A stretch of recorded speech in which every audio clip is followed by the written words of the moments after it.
Hi everyone, welcome to part 3 of my little mini-series on the Spanish torture, the Top 10 Middle Game Ideas number 9.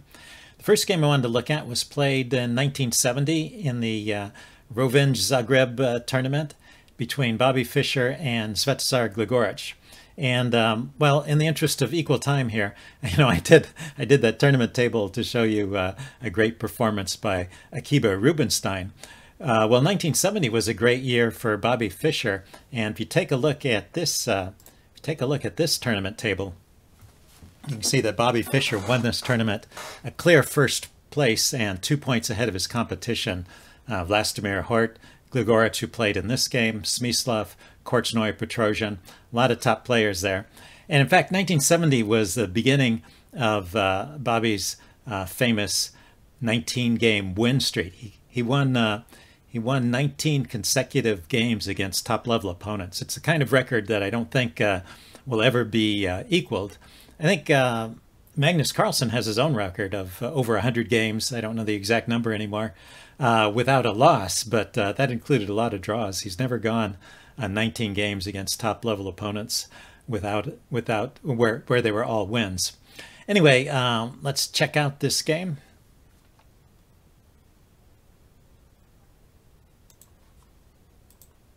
So we can play through the first few moves here. This is the same Spanish opening that we've been seeing, so I won't comment on these until we get to the normal position here, the starting position of the closed Ruy Lopez.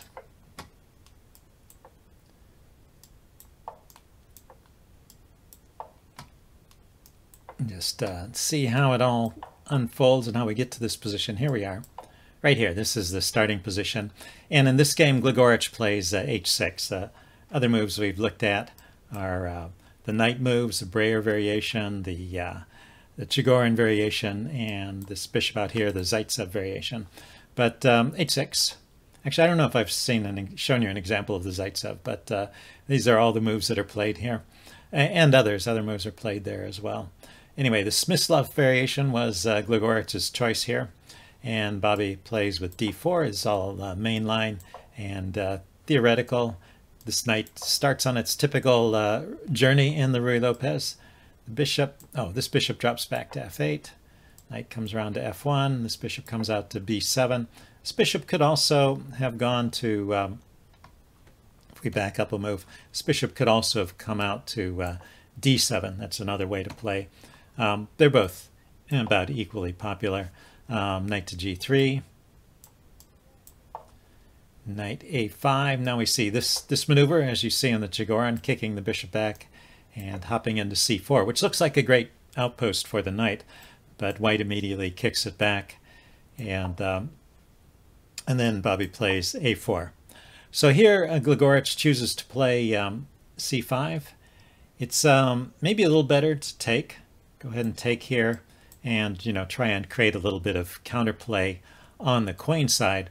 But this should be playable. c5, that was a standard way of playing at the time, and Bobby immediately closes the position with d5.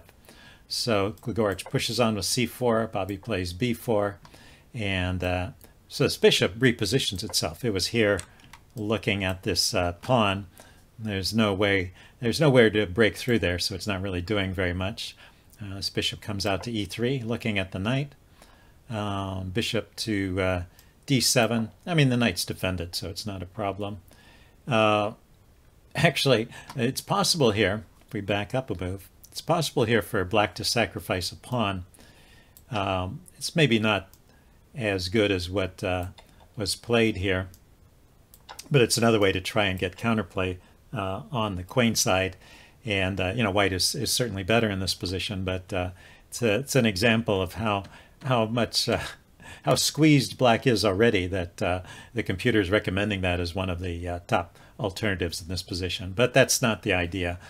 Black is accepting a closed position here, and Bobby just closes it off, drives the knight all the way back to c8. Now the knight is not completely out of the game. It still has one way to get back in through this e7 square, but notice that all these other squares are occupied, and let's see if it comes to this square or covered. And the only place he can go from there is here, which is also covered. So there's not a lot of choice of what to do with that knight. Queen d2, just continuing developing, preparing to bring a rook over. This queen side is closed up, so the rook is going to find some activity on the king side. So knight to h7. Gligorich, this starts a maneuver that Gligorich has in mind, but this actually would be an opportunity to go ahead and play knight e7. That's probably a better move. But anyway, as I said, Gligorich has a certain idea in mind. What he's going to do is he's going to try and engineer some exchanges.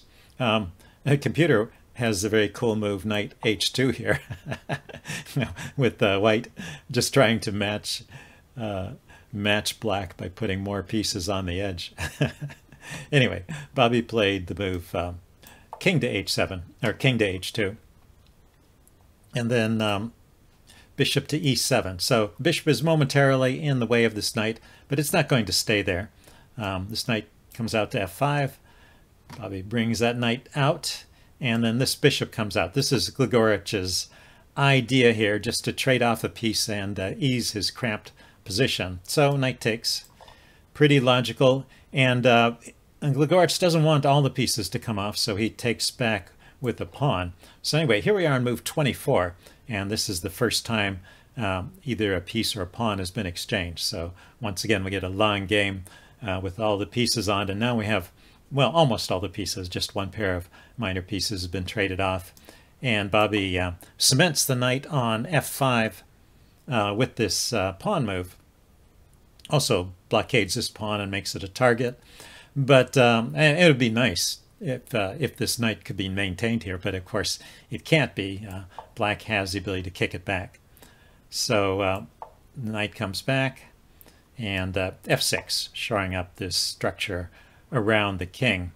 So this is a position where white is completely dominating the situation. Black has been pushed back. All his pieces are on the second and third rows, and there's very little activity for black's pieces.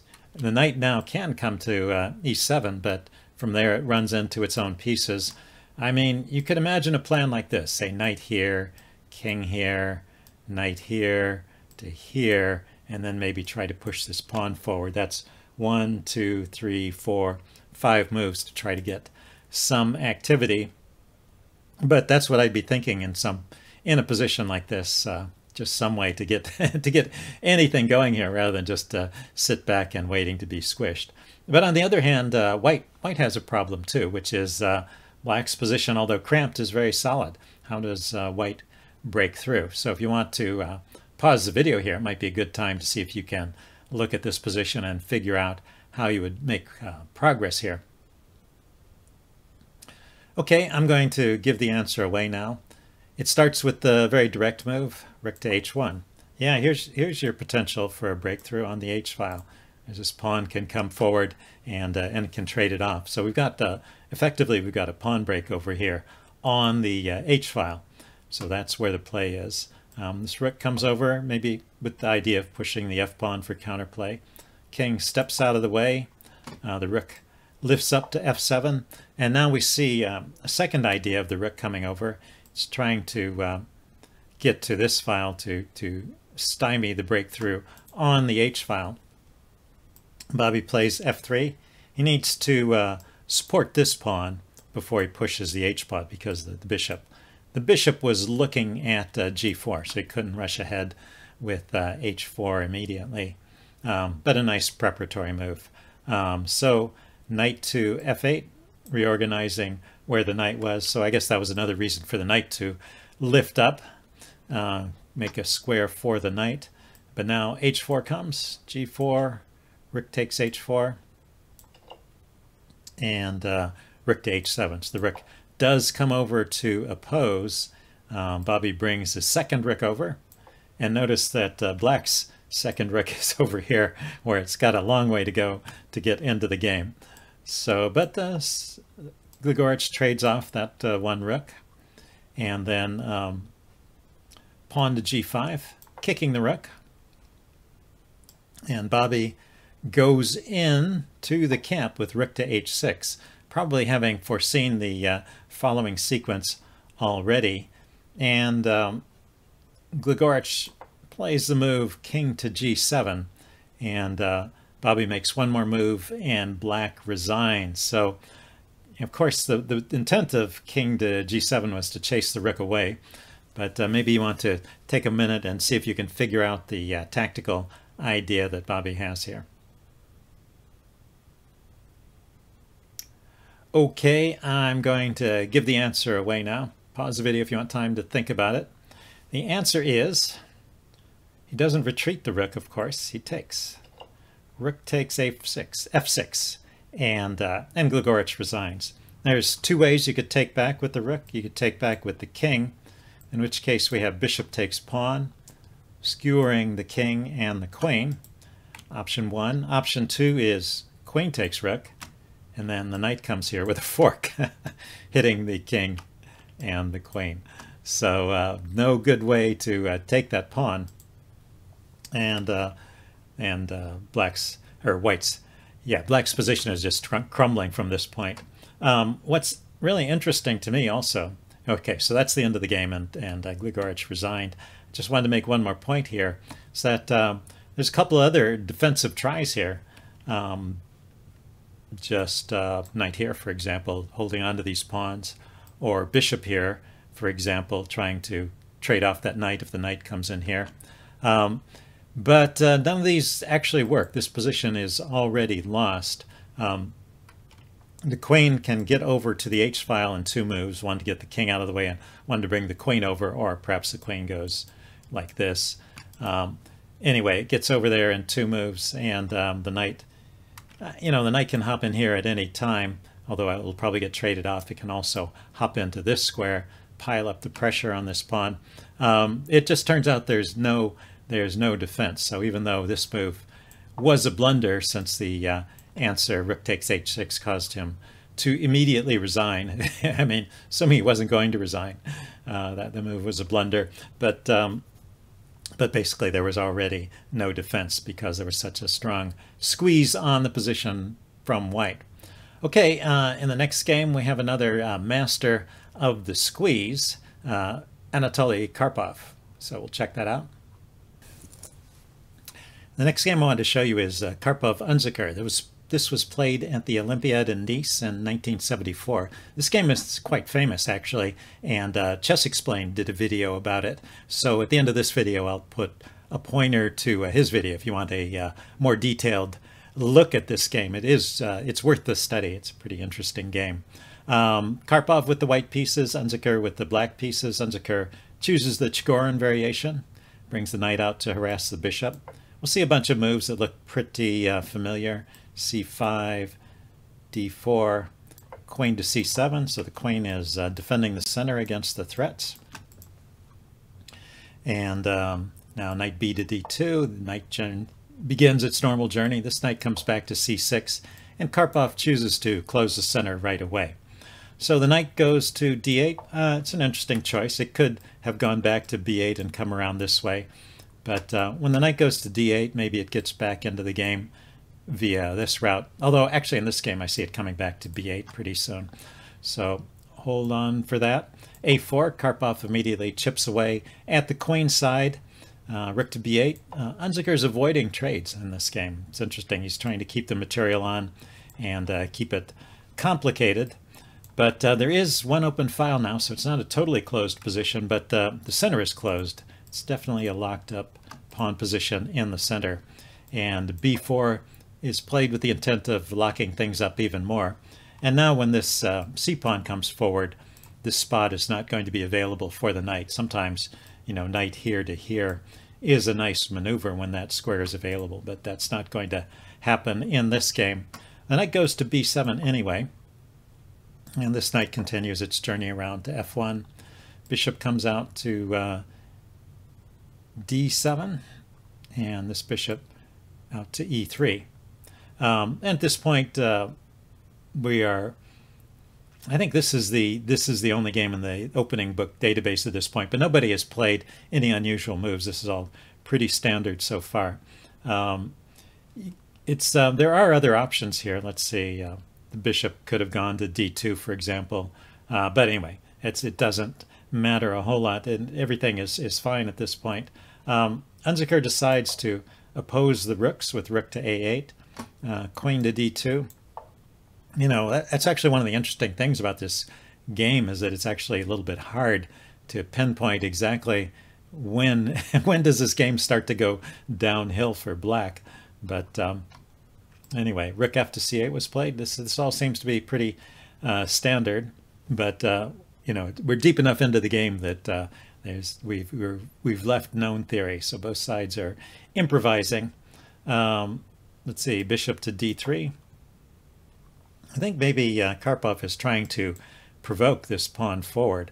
If there's a trade here, it's possible that this file could open up and black will get some counterplay. But with the bishop here, this pawn might become weak. So who knows? G6 was played. This is a pretty standard idea. This bishop can get repositioned here, and black is taking control of those squares. This knight comes out to G3. Anyway, looking at those squares, so we'll see if Karpov can do anything about that blockade there. Black continues with the bishop maneuver, and the rook lifts up to a2. The rook is supported by the queen, even though it's under fire. Unzicker is choosing not to trade at this point. In fact, now he decides to close things down completely with c4. Well, I shouldn't say completely, because there is still this one open file, but kicks the bishop back. Karpov plays the interesting move, bishop to b1. So now there's two defenders on that rook, and the queen is free to move. Queen to d8 was played. Then bishop to a7. Yeah, this is the star move of the game. This is the one move that you can remember from this game. And notice that after that move, this rook has no place to go, right? The only square it can go to is here, which the bishop covers. So it's completely shut down by that bishop. Of course, the bishop needs the rook behind it. So in a way, by tying up this rook, Karpov has tied up his own rook. But his own rook is on the second rank, perhaps with ideas of swinging across at the right moment. It's not a completely useless piece, the way that this piece in the corner is.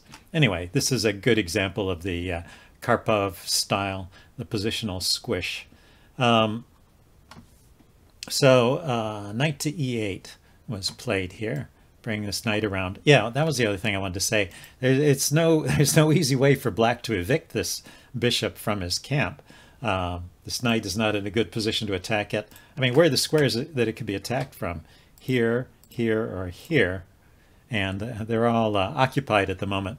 Maybe this rook could lift up and some knight could come to this square. But actually, how would you ever get a knight to this square? I mean, this knight would have to go through its own piece to get there. And same with this knight. So it just seems like a real bind for black. Anyway, bishop to c2 is played. Now that the bishop has shut down the rook on that file, this bishop is free to move again. Knight to c7. And the other rook comes over. So Karpov has doubled his rooks. If this bishop ever moves with tempo, then there's a danger perhaps of winning a piece here. At the moment, it's well supported with the knight, the queen, and the rook. So it's not a threat as yet, but it could be an idea at some point. The queen goes to e7, and the bishop goes to b1. So I think this is a funny move. This is maybe Karpov's way. To me, what this says is that this is Karpov is saying, and I can do whatever I like, and you can't do anything.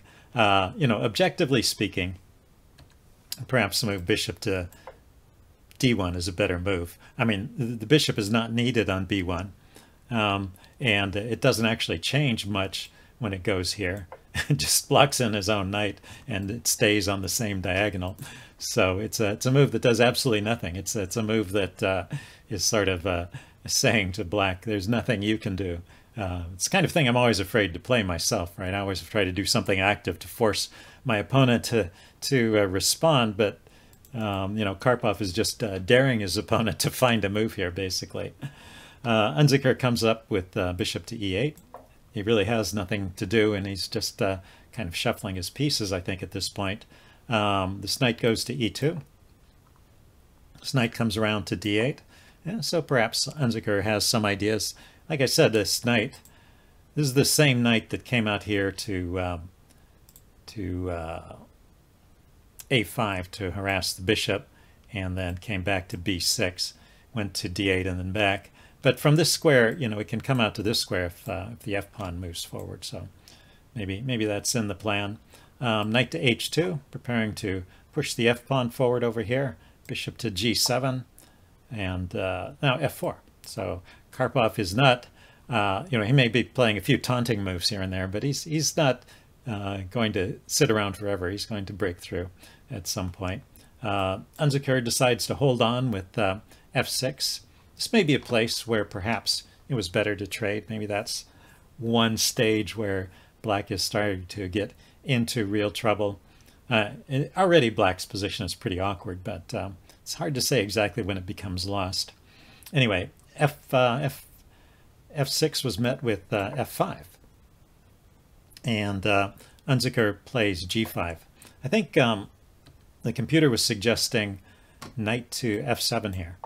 And that's what I was saying too. You push the f-pawn forward, you give this knight a place to go. Maybe it can come into the game via one of these squares over here on the king side.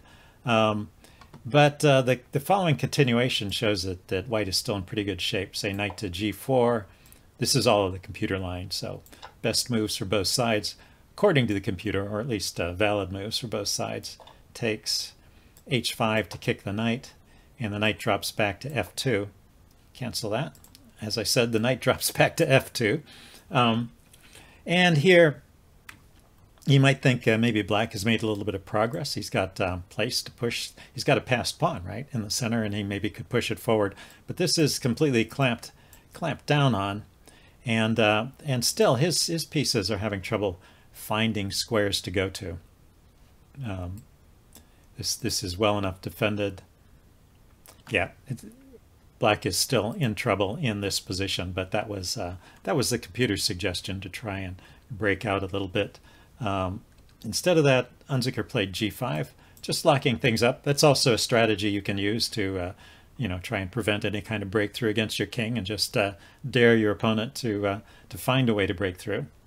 So bishop to c2 was played. Bishop to f7. Maybe that's another reason why Unzicker played this way. He wanted to get the bishop there instead of the knight. Not sure.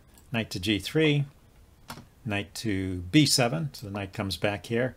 It's gone back and forth between those squares. That's the second time, right? It went here, went there, went back here, went back there. Maybe it's the first time. Second time it's been on the b7 square at least. And then bishop to d1. So as I said, the bishop could have come here directly. I don't know really what it was doing on b1 other than annoying his opponent. So h6 was played. Perhaps maybe knight to d8 could have been considered here. Bring the knight around. But anyway, h6. And then Karpov continues with bishop to h5. So offering a trade. Pretty interesting. Not afraid now to trade pieces. And in fact, white has a comfortable lead in this position. It's pretty difficult for black to do anything. And he's no longer afraid of piece trades. So Unzicker drops queen back to e8. Maybe he wants to get a trade on better terms. After bishop takes h5, knight takes. It's looking a little bit annoying, right? The knight is coming in here, putting pressure on these points, and the other knight can jump in. The queen and the rook can still swing over to the king side at the right time. So probably didn't want to go for that. So he dropped the queen back here, threatening just to win material, and the queen went to d1, defending that bishop. Now knight to d8. Kind of shuffling the rook again. The knight, yeah, I guess that's the second time it's been to the d8 square. And rook to a3. This is another one of those moves. I don't see that this move does anything. Maybe Chess Explained has an answer for it. But it's another one of those moves that it's kind of daring his opponent to do anything. He's saying, what have you got, Unzicker? Can you do anything? Or do I have all the time in the world to set things up the way I want? And yeah, Unziker doesn't really find anything here, and neither does the computer. I think this is just accurate play by Karpov. So he goes king f8, and Karpov lifts the other rook. So he shuffled his rooks from the 1 and 2 square to on that the 1 and 2 ranks to the 2 and 3 ranks. So king goes back to g8. Unziker is doing nothing, and now knight to g4. This is an interesting move because it seems to leave that bishop hanging. But, well, you can't play this way. I mean, it looks like it's all very smooth and positional, but you can't play this way unless you are aware of the tactics and exploiting them. And this is an example of exploiting a tactic.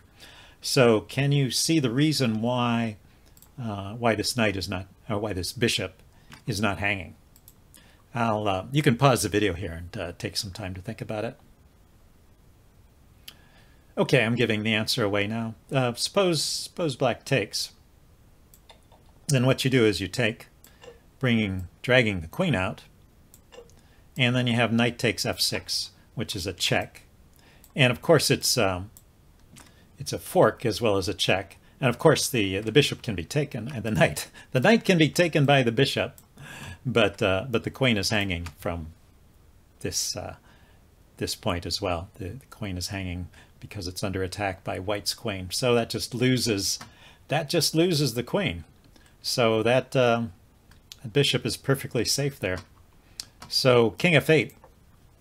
Now there's no check, and now this bishop is hanging, but the knight goes here. So if you want to think about this maneuver, what happened here was Karpov got the knight from this square to this square, going through what looked like an impossible square here, but in fact there was nothing that black could do to take advantage of that. Okay, so king goes back to g8, and now bishop takes. So here we are on move 41, and we have the very first piece exchange. So that's pretty impressive.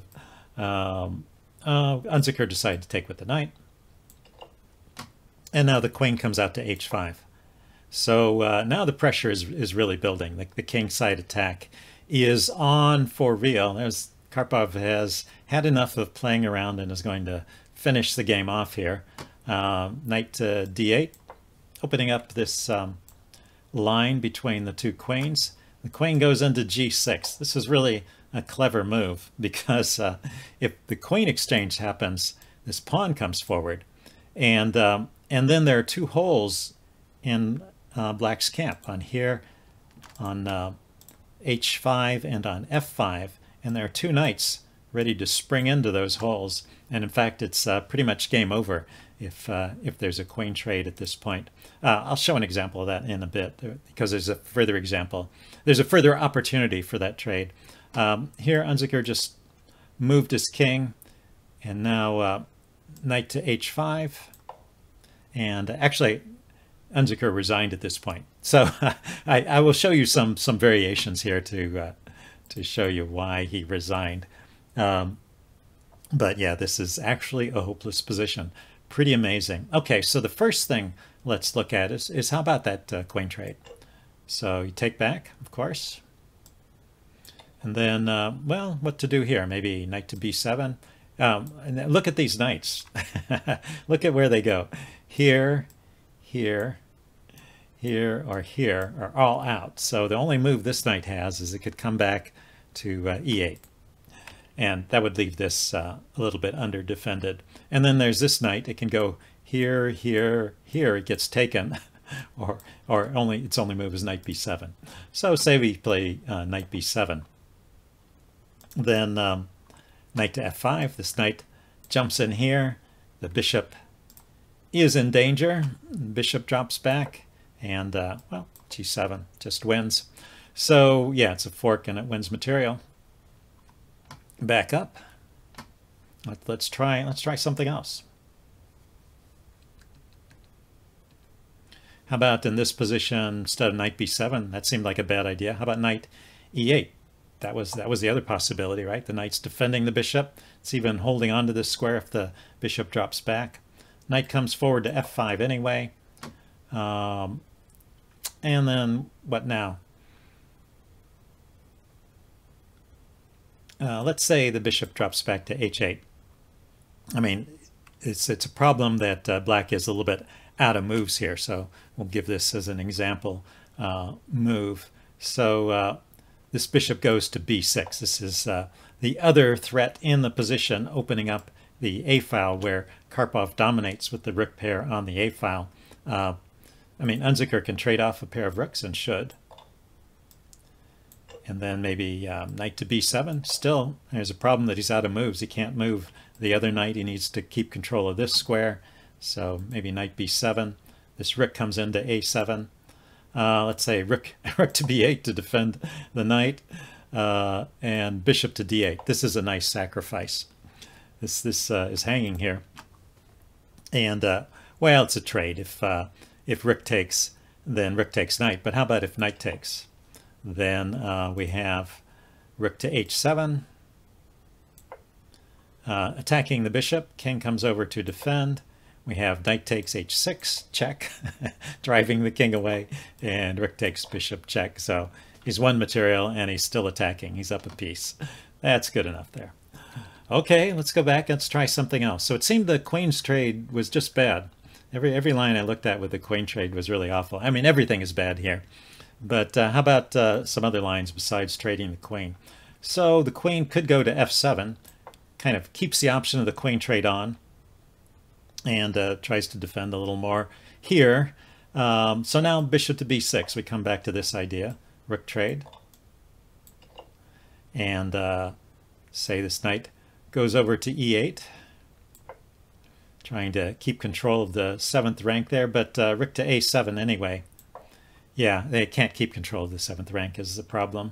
And maybe knight back to c7 to defend. Then there's queen takes f7, check. Knight takes, and bishop takes. And white is up a piece again. Yeah, basically everything loses here. You know, there are different ways to play this, but there's no way to get an even position. And one more line, queen e7. Illustrate a few more things. Bishop b6 again. Rook takes, rook a8. Why not just oppose on the a file? Try and keep white from coming in. Well, rook takes, knight takes, bishop takes, queen takes, and queen takes bishop. Bang, he's gone again. So you know that's just it. It's a hopeless position. And Unzicker resigned at after knight h5. Unzicker resigned. So I think actually, if you're a typical chess player, this is a great position to set up. Look at different defensive moves for black and see if you can find a way for white to win. Basically, white wins in every continuation, but in some of those lines, you may have to find some clever sacrifice or some other way to break through. That's one point about these closed positions. Everything looked like smooth positional maneuvering, but in the end it comes down to the tactics to really force your way through.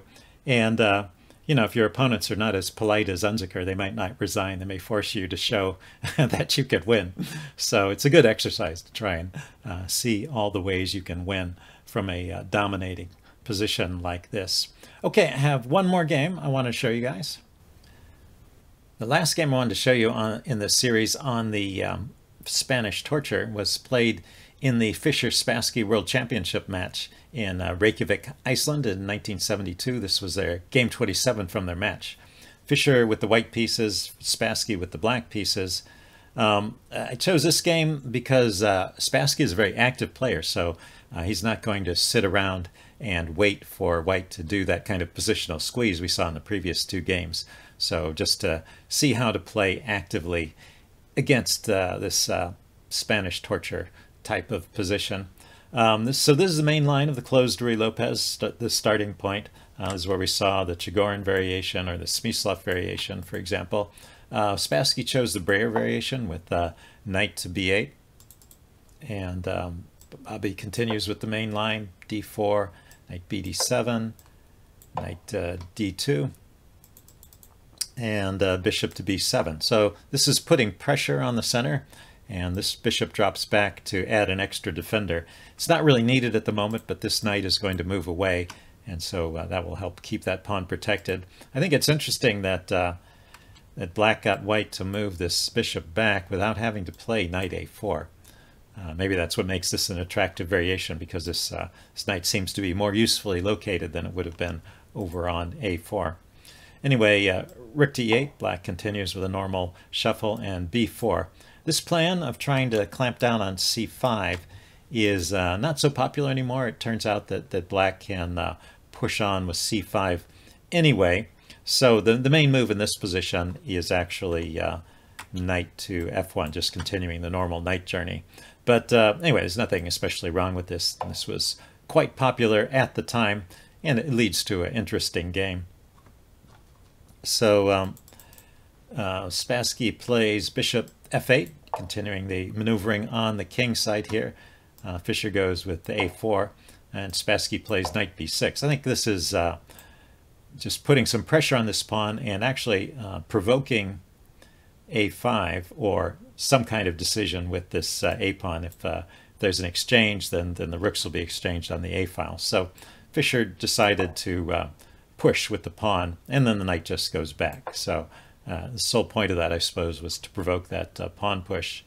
Now bishop to b2 was played, and this is still a theoretical position. This next move, this was the last move in theory, and this was the novelty at the time that Spassky played, although this kind of move had been seen before. Nowadays, the most popular move here is the move rook to b8, and this is considered to be effective at neutralizing white's setup, so that's why b4 is no longer so popular anymore. But anyway, queen b8, also a good move. And oh, sorry, I played the wrong move there. Queen to b8, and now Bobby continues with rook to b1, placing the rook opposite the queen, preparing for any kind of breakthrough. c5, and b takes c5. So the white's goal here is to undermine the center, and that's happening. But black is allowing this to happen because black gets some activity here. So he takes back and takes, and he also exchanges a few pieces off. Knight takes e5. So we are on move 20 here, and this is the first piece exchange. This is happening earlier in this game compared to the previous games. So this is just the result of the active play. Pieces do get exchanged. Queen takes e5, and now c4. So c4 is a nice little tempo move, hitting the queen and trying to undermine the pawns, the pawn chain that black was building up on the queen side. Queen steps over to f4, and now there's a whole lot of pressure on this pawn. We've got knight, bishop, rook, and queen. So Bobby takes off the knight, dragging the queen back. So this pawn is well defended once again. And now c takes b5. So he succeeded in busting up these pawns a little bit. Black could take back, but Spassky preferred to play more actively with rook e to d8, pinning the knight. And it's pretty interesting. This did work out reasonably well, and it's still liked by the chess engine today. In response to this, Bobby Fischer just moved the queen to c1, but he could have taken the pawn, or he could have considered it. This move was a pawn sacrifice, just giving up a pawn over there. But there's this interesting line the chess engine finds. So bishop here, e5 first, hitting the queen. Queen runs, then what's the next move? Queen h6. Oh, rook to e3, lifting the rook up. c4, and then queen to f3. An interesting move. Notice that the knight is hanging here, but also this rook is under fire in the corner. So rook takes knight, queen takes rook is fine, but because black pushed the c-pawn forward, black can bring the bishop out, hitting the rook, and the chess engine plays knight e4 here and gives up the exchange. So white has, after the bishop takes the knight, white will have a piece, will have a pawn for the exchange and active pieces, and well, the game would just continue from there. The chess engine rates it at about even. So I just thought that was an interesting sideline, and it shows that Spassky's judgment in offering this peace sacrifice was quite correct. He was a strong player. So Bobby played queen to c1, just unpinning the knight, and actually the queen has ideas of coming into the game on this square. We'll see this happening in a bit. Queen to c3, putting pressure on the knight. The knight goes to f3.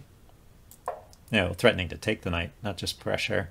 And now a queen takes a5. So Spassky gets his pawn back anyway. So all the lines seem to work out okay for Spassky in this pawn sacrifice, which Bobby kind of declined. He allowed Spassky to get the pawn back. So let's count. Yeah, 1, 2, 1, 2. Yeah, it's all even. Material-wise, bishop to b3 was played. And now a takes b5. So now black is the one that's a pawn up. But once again, this is a temporary situation.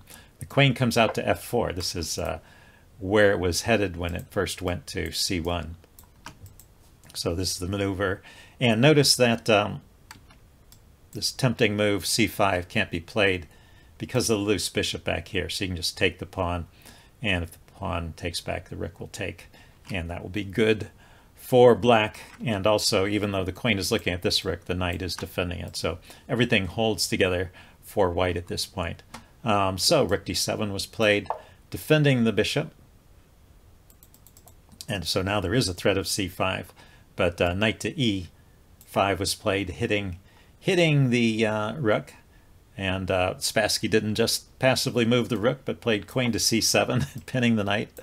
I just love this little attack and counterattack, tactic and counter tactic. So the rook moved. It went to the queen moved. Yeah, so rook b to d1 was played, getting the rook off of the b file, putting some more pressure on this rook, and then rook to e7, keeping the rooks on the second rank. It turns out it would have been okay to play rook a to d8.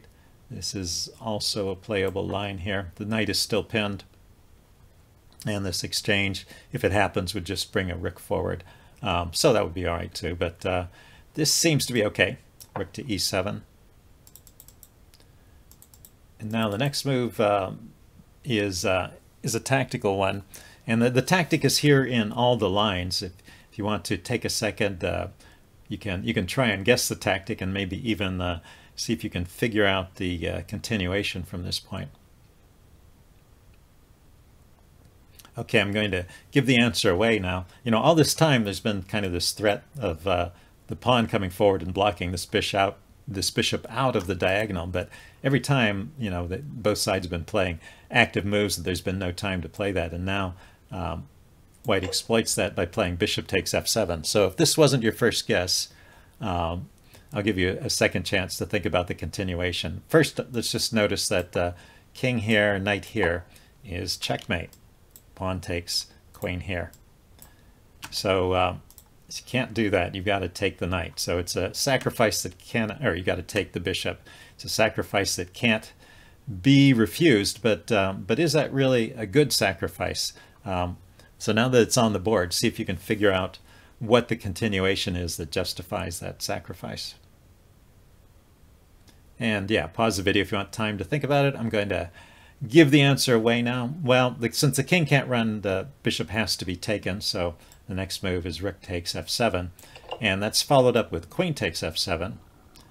And there's still big trouble if the king runs. Well, the queen hangs if the king runs, so queen takes f7, and the knight takes f7. And this is the point of the tactic. If the king takes the knight, then the rook comes in here with check. So at the moment, it's 2 rooks and a knight versus a rook and 2 bishops. If black could successfully take the knight, then he'd have 2 bishops for a rook and those extra pawns over there. So that would be good for black, but he can't take the knight. So let's see. Bishop takes e4. He grabs a pawn instead of taking the knight.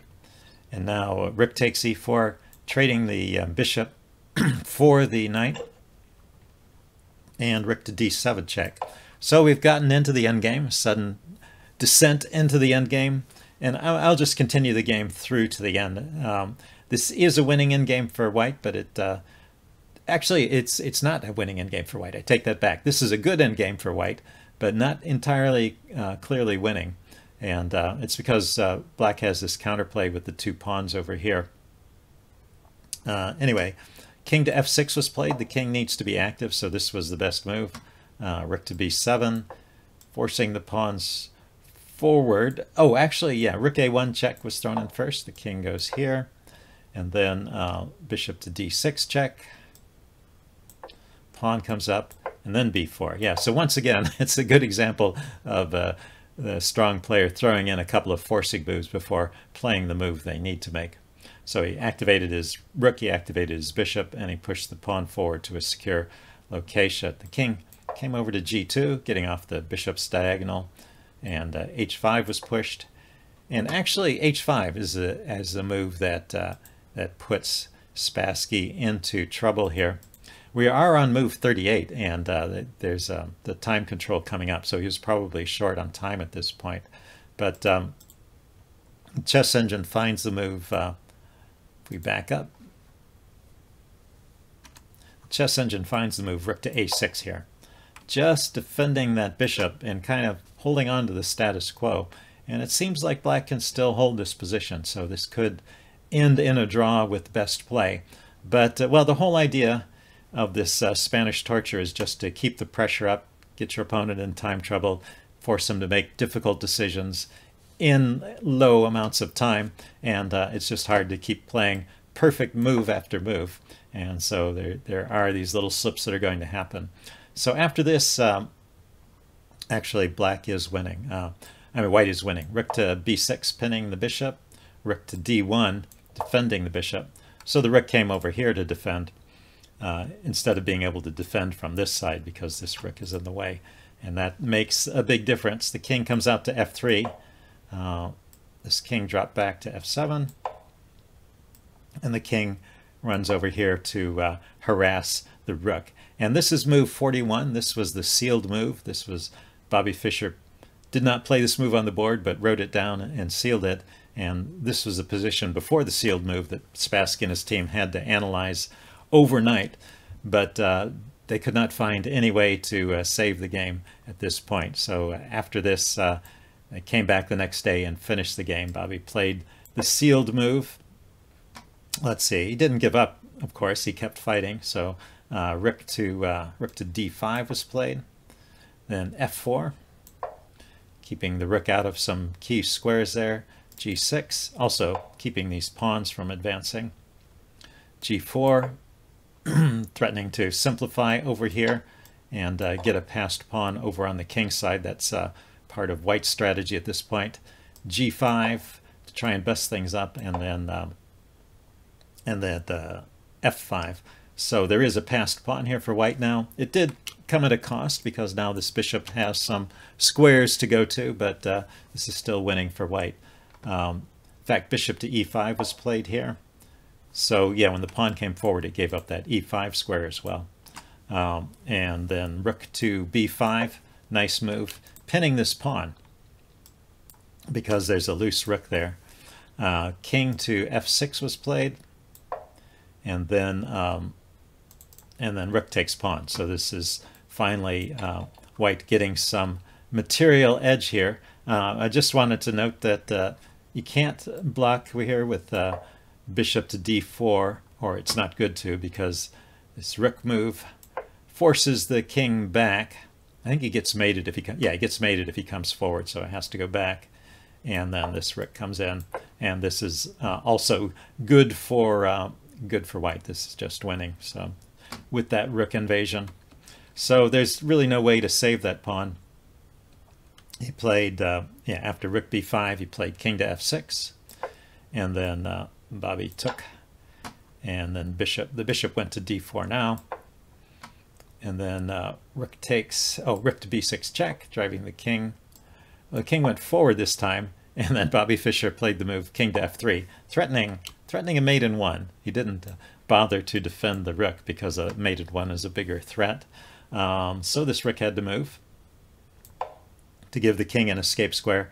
And now this rook has to move to safety. It went to, oh, well, no, first this rook went to b8.